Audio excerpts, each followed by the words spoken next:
Fed Frederick Wilson Riggs, administrative thinker. Hi, I'm Surbi Khajuria from Mayur classes. अभी तक हम क्या पढ़ रहे थे? पब्लिक एडमिनिस्ट्रेशन के थिंकर्स.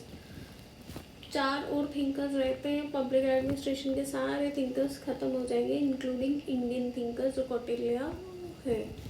एक और है राम जी करके एक थिंकर है, वो भी मुझे नाम भी उनका पूरा याद नहीं आ रहा. एक वो थिंकर है. अब फेडरिक कौन थे? एक ये अमेरिकन पॉलिटिक्स साइंटिस्ट थे और एडमिनिस्ट्रेटिव थ्योरिस्ट थे. ये किस लिए जाने जाते हैं? कंपैरेटिव पब्लिक एडमिनिस्ट्रेशन की फील्ड के लिए जाने जाते हैं. ये भी एक टॉपिक है पब्लिक एडमिनिस्ट्रेशन का. थिंकर्स के बाद हम जैसे जैसे टॉपिक्स पढ़ते जाएंगे वहाँ ये आया जाएगा. ये किसकी बात करते थे? कॉन्टेक्चुअल और इकोलॉजिकल अप्रोच की एडमिनिस्ट्रेशन में. क्या कॉन्टेक्स्ट में? पहला तो ecological approach to public administration. इन्होंने प्रपोज की थी theory administration can not be study in isolation. हम अंदर बैठ के पब्लिक एडमिनिस्ट्रेशन को नहीं समझ सकते. हमें इसके लिए इन्वायरमेंट को समझना पड़ेगा, उसकी इकोलॉजी को समझना पड़ेगा. वो कहते थे कि ये बहुत सेंसिटिव इशू है. कहाँ के लिए? जो अभी डेवलपिंग नेशंस है. अभी सेंसिटिव इशू ही तो है. जैसे पाकिस्तान में जिहाद.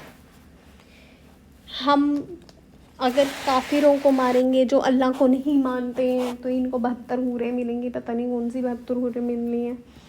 तो ये सेंटिमेंट्स ही है ना उनके, कि उनकी पैगंबर ने कहा है कि आप अल्लाह की पूजा करो, अल्लाह को मानो, अल्लाह की इबादत करो. तो ये उनके सेंटिमेंट्स हैं. तो अगर हम उनके सेंटिमेंट्स को हार्म करते हैं या उनको समझाने की कोशिश करें, हार्म तो कोई नहीं करेगा, हम समझाने की कोशिश करेंगे. तो क्या करेंगे वो कि यही ना कि आप हमें मना कर रहे हो. तो वहाँ पे ये बहुत सेंसिटिव इशू है. Similarly with the case of Hindus. अगर हिंदुओं को बोला जाए कि नहीं आप ऐसे नहीं ऐसे पूजा करो, आपको ऐसे समझना चाहिए, तो वहाँ पे भी लोगों के सेंटिमेंट्स हर्ट हो जाते हैं, वो भी नहीं समझना चाहते. तो ये दोनों सिनेरियोज़ में आता है. जैसे हम क्रिश्चियनिटी में भी देखें तो अगर हम उनको बोल दें कि आप गुड फ्राइडे को क्यों इतना जुलूस निकालते, क्यों आप उस दिन अच्छा दिन नहीं मानते, तो उनके लिए भी होगा कि यार ये हमारी एक चीज़ को मना कर रहे हैं जिसे हम बहुत मानते हैं. तो ये बहुत सेंटिमेंट सी चीज़ बातें हो जाती है किसी डेवलपिंग नेशन में. और इंडिया जो है वो सेकुलर कंट्री है. तो यहाँ पे आपको हर एक धर्म के लोग मिलेंगे. जैसे जैनिज़्म में वो बोलते भी कम है, वो कहते हैं कि नहीं कम बोलना चाहिए, जो ज़मीन के नीचे चीज़ें हैं बहुत मनाही होती है, बहुत रिस्ट्रिक्शंस हैं. अगर हम उनको बोलने जाएंगे तो वो बोलेंगे आप हमारी भावनाओं को समझ नहीं रहे हो, आप हमें नहीं समझ रहे हो. बहुतों की भावना गर्लफ्रेंड भी होगी. Jokes apart. अब इन्वायरमेंट स्टडीज़ में इंक्लूड क्या क्या करता है? सोशल सिस्टम, पॉलिटिकल कल्चर, जैसे मैं अभी बात कर रही थी, इकोनॉमिक डेवलपमेंट, हिस्टोरिक लेगेसी. अब इनका एक कोट है, administrative system are shaped and constrained by the society in which they function. Administrative जो सिस्टम है उसको हम कैसे शेप कर सकते हैं, जो सोसाइटी में रहते हैं उसके वैसे फंक्शंस को देख के. प्रिज्मेटिक साला डिफ्रैक्टेड मॉडल, ये रिग्रेसियन मॉडल है. इसमें क्या है, 3 चीज़ों को आइडियल टाइप क्या, फ्यूज्ड सोसाइटी जो सिर्फ किसकी बात करती है, ट्रेडिशनल अनडिफरेंट ट्राइबल सोसाइटीज़ की.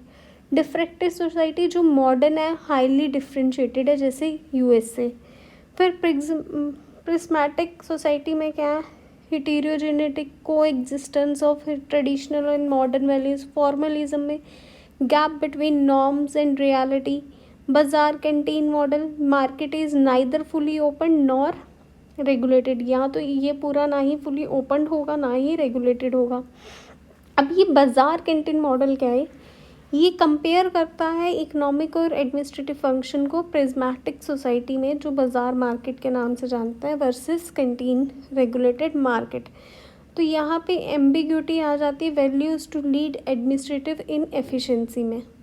अब इम्पॉर्टेंट क्यों है, मेंस में हम पेपर 2 में इसका इम्पोर्टेंस है. वेस्टर्न और इंडियन एडमिनिस्ट्रेशन में देख सकते हैं, पॉलिसी में देख सकते हैं, ब्यूरोक्रेटिक करप्शन में अप्लाई कर सकते हैं, इम्प्लीमेंटेशन गैप्स में इसको अप्लाई कर सकते हैं. अब करंट अफेयर के साथ लिंकेज तो वेलफेयर स्कीम्स, फॉर्मलाइजेशन या ओवरलैपिंग अथॉरिटी, ब्यूरोक्रेटिक एफिशिएंसी या रोल ऑफ कन्फ्लिक्ट जो चलता है. क्रिटिसिज्म क्या था, ओवर जनरलाइज्ड थी, कल्चर बायस्ड थी, कल्चर को नहीं समझ रही थी। मॉडल क्या था, डिस्क्रिप्टिव था, प्रिज्मेटिक से। इंडियाज रैपिड डिजिटल और एडमिनिस्ट्रेटिव ट्रांसफॉर्म कर रहा था प्रिज्मेटिक ट्रेड्स में। लिंक कर सकते, अब क्वेश्चन कैसे है, कैसे आ सकते हैं इसका, प्रिज्मेटिक सोसाइटी के बारे में बताओ, एग्जामिन करो कैसे फ्रेडरिक्स की रेलिवेंस है, एक्सप्लेन करो बाजार कैंटीन मॉडल को, how does it administrative efficient कैसे हो सकता है इंडिया में, उसके बारे में। दैट्स इट, ये था हमारा फ्रेडरिक विल्सन रिग्स होनी। अब 4 रहते हैं आई थिंक ना, 2 दिन में मैं कोशिश करूँगी कवर, ताकि हम मेन टॉपिक्स पे भी अब आ जाए, हमें चीज़ें समझ आती जाए। Thank you very much, bye bye, take care, Radhe Radhe.